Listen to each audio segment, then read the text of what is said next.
I always say when you play an unsympathetic character like Nel or say one of the corporals, I think it's very important to not portray these people as kind of animals or beasts.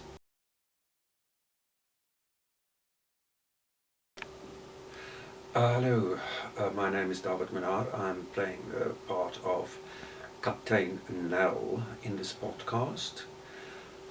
Yes, I think it's a very interesting project. Obviously, a lot of people have gone through various experiences in terms of, you know, that time and the whole military service conundrum.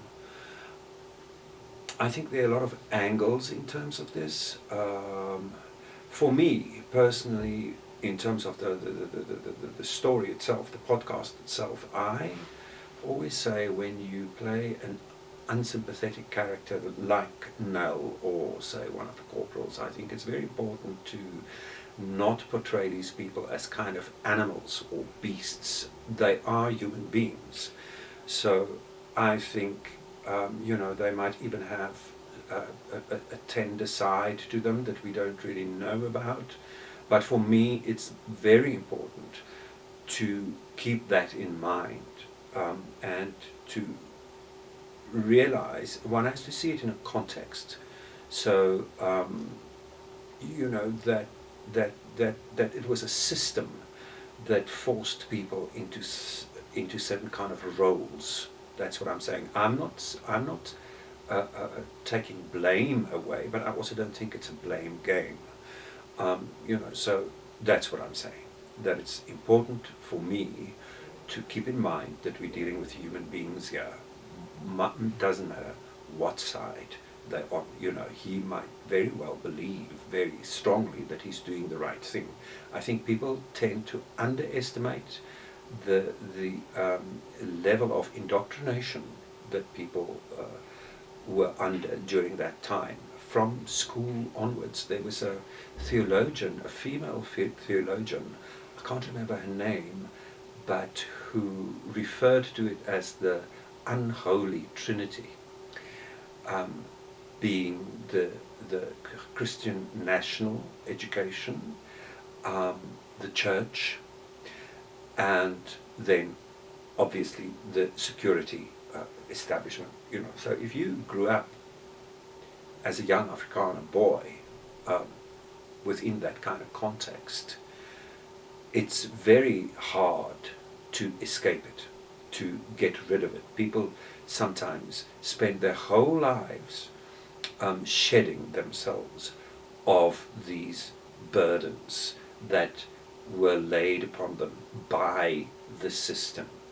So yeah, another point I think that's important to keep in mind is that this kind of narrative just reminds one where we come from. I think it's important to realize the context from the background from where we come from as a nation, as a country. All these horrible kind of circumstances that people, were under, and that caused a lot of harm, a lot of heartache, a lot of pain for a lot of people. And I think, his experience I think it's very brave to come out with it, to be so open and honest about his experience. I think it also hopefully it serves as a kind of a therapeutic experience for the victim in this sense. And through telling the story, also it might help other people to come to terms with their own pain. Because it's interesting how people, they don't want to talk about this kind of thing. It doesn't matter from which side you come from.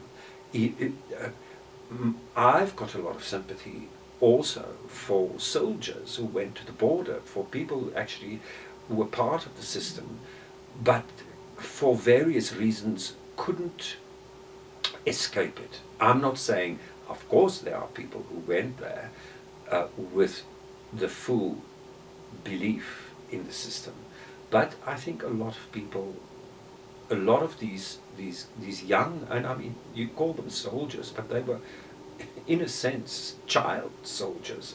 You know, when you're 19 years old, you're not even you're not even what's the word? You know, you're not 21 even. You're a teenager. You're a child still. So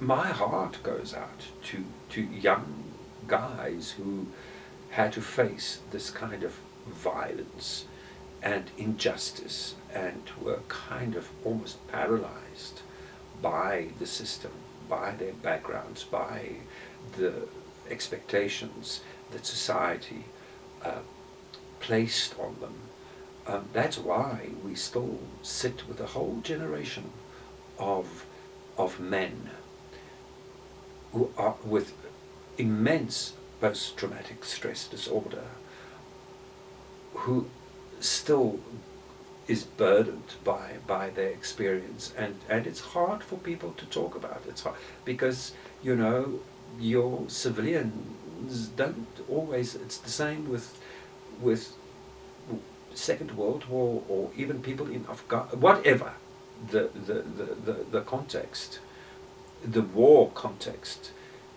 that you often find that when people come back from there, they are unable to communicate their experiences to the people around them, be it their wives, their children. They go into a kind of locked-in syndrome, and it does a lot of harm, I think. You know, then that often leads to substance abuse. It leads to all kinds of perversions, to call it that, you know, like violence towards the people closest to you, whether it be physical violence or emotional violence or that kind of thing.